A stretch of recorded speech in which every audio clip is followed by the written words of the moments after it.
All right, welcome back. NCAA tournament will be here soon. Today we had the finals of the Big Ten Championship a week ahead of time. MSG and Michigan won. Watch out for John Beilein and his team.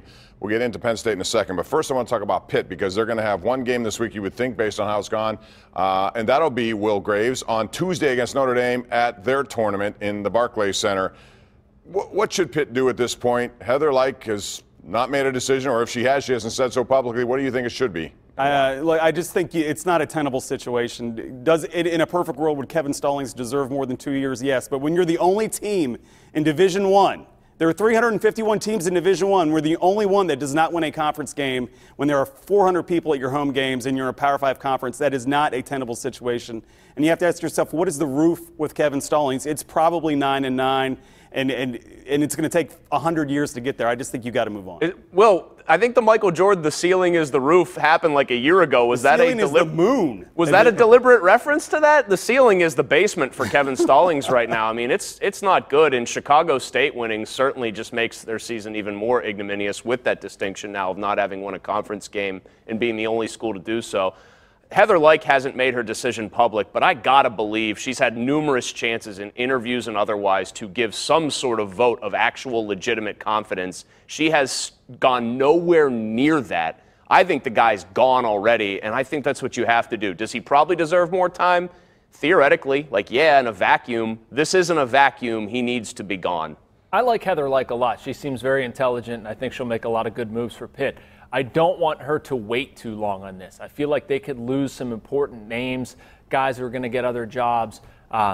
There's no way you keep Kevin Stallings. I mean, my goodness, all of the reasons that Will enumerated, there's 12 people at these games. He's running the program into the ground. You have to make a move, and for me, I want them to make it sooner rather than later, get the best name possible before he moves on. Well, right. The thing about this, Pomp, is look, they got 5 kids in the all-academic conference team, right? I mean, so he's doing a good job. Only team in the ACC to do that. Right. I mean, so he's doing a good job. But the thing is, it doesn't matter. I mean, people want to make this personal. He deserves more time. No.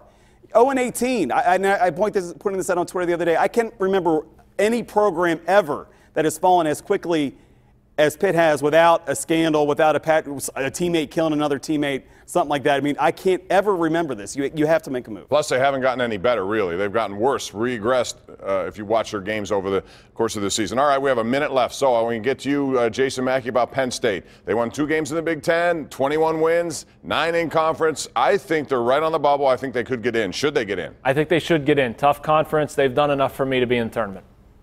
I'll take this, Will. No, I think they should be in if for no other reason than they have Tony Carr, and I like watching individual great players in the NCAA tournament. Anybody that likes basketball has to love the way he won that game for them, dishing it off to a teammate when everyone assumed he'd take the last shot. Just for Tony Carr's sake, I want them in. I think you get 3 wins over Ohio State. You're 500 in a conference. The field is big enough at 68 teams. As long as you don't have one of those like under 500 teams win their conference tournaments, and I think they're pretty safe at this point. Yeah, that's one thing you got to watch out for. Some of these teams come out of nowhere, win a conference, and you have no idea they should even be in this tournament, and they knock someone else out. That could be it. We'll see how it goes. We'll take a break and come back with more right after this on the #1 Cochran Sports Showdown.